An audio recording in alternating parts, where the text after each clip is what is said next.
Hello, students. Today we are going to do a very beautiful story and a touching one by Mr. R.K. Narayan, and the name of the story is The Axe. R.K. Narayan is one of the most popular and eminent story writer and novelist of the 20th century who brought great glory to India through his English writings. As a student, he was not brilliant and initially he became a journalist. His first novel, Swami and Friends, was published in 1935 and instantly became a hit. A TV serial was also based on this novel. R.K. Narayan is a writer of considerable merit who observes life in its depth and variety.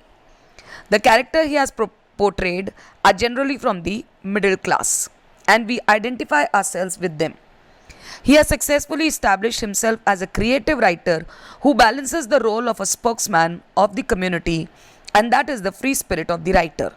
He pays considerable attention to personal experience, and his childhood experience have given him raw material for the creation of his characters. His novel, The Guide, has been translated into many foreign languages and has also been adapted as a famous film in the same name. Malgudi is an imaginary city in Tamil Nadu, which is the background of many of his novels and short stories and has come to be accepted as a real town. R.K. Narayan is famous and popular not only in India but is also well known in Britain and America. He has been awarded the Sahitya Academy Award in 1990 for The Guide and has also been awarded the Padma Bhushan in 1969 by the Indian government. R.K. Narayan has been the most popular of the Indian writers abroad. He is influenced by the common people. He is influenced by the common people and events which are important in his life. His interest is in society, but like others, he has no desire to improve the society or bring about any changes. The background of this story, The Axe, is laid in the village of Koppal, where Villain, who is the protagonist of the story, and his God forsaken family lived.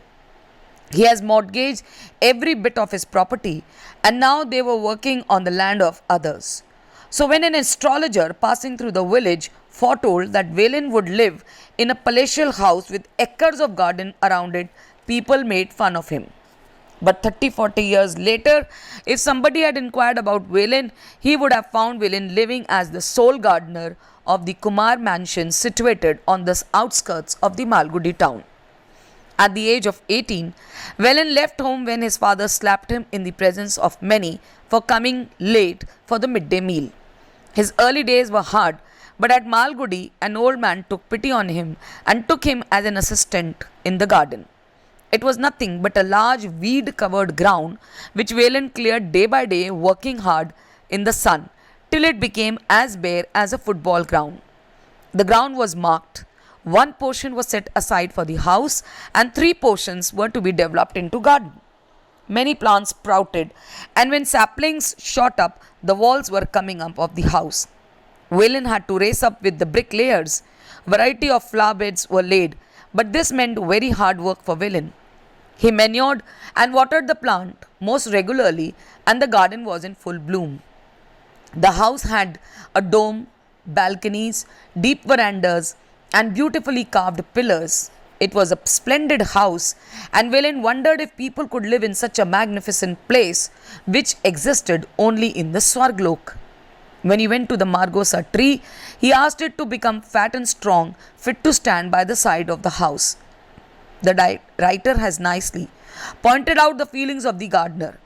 By the time the tree became big and strong, the building had come up with all its beauty and brilliance. But the house had become more human. There were many members in the family.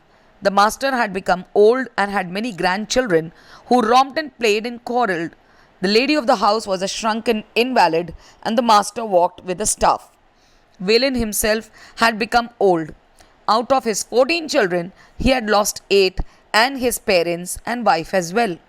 He went to his village at the time of Pongal, Diwali, and New Year. His ancestral property was looked after by his sons and his sons in law. His life was perfectly contented, and he wished for nothing more. The lady was already very old, and the master of the house died. Villain did not like the sons. The sons lived in the house, then they went away. Other families came to live in the house as tenants. They had no respect either for Valen or the garden. Several tenants came and went away. The children plucked flowers and unripe fruits, but now Valen had no strength to protest. He thought of leaving the place. The owners of the house came rarely. The keys were with Valen, so he was nearly the master of the house. He could not care for the garden as he used to do, but the fruit trees yielded loads of fruits. The owners leased out the fruit trees for 3 years. Now Valen had shifted to the main building as his hut leaked badly and he could not repair it. Many years after the house had acquired the reputation of being haunted. Then one day a car stopped and he was ordered to open the gate. The whole house was thoroughly inspected and he was told to leave the premises in 15 days. One of the sons had come to tell Valen that the house was leased to a company. The company people decided to bring down the whole building, and the garden, which was now no more than a weed filled land, was to be removed. Only the trees near the boundary were to stay. One day he was startled in his afternoon siesta by the sound of the axe ripping at something. He saw that 4 men were cutting his beloved margosa tree. He rushed at them and told them to stop. That was his child. He had nourished it. The men told him that they were following the orders of the company. If they left the tree, others would do the job. Valen understood. He begged for a favor. He could not see the tree being pulled down before his eyes. So, if they would be kind enough, they would do the job when he is gone, completely away from the sound of the axe.